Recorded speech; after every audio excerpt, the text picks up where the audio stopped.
Assalamu alaykum. Benim ismim İlham Rozi. Ben vatanımızın Qarmay şəhəridir. Ben 2017 yıldan bu yan apam ve bunun başka urug' tuqqanlarim bilan hech qanday aloqa qilolmadim.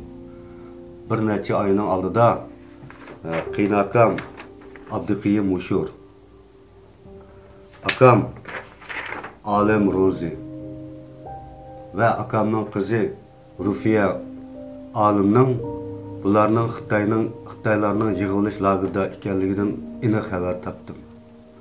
Ve bundan başka yani qaysi urug' tuqqanlarimningki bu turmalarda yoki bu lagerlarda ekanligini bilolmadim. Men Xitoy hukumatiga shuni jakalaymanki, bu urug' tuqqanlarimni ve qolgan Uyg'ur qarindoshlarimizni yig'ilish lageridan darhol qo'yib berishini so'rayman.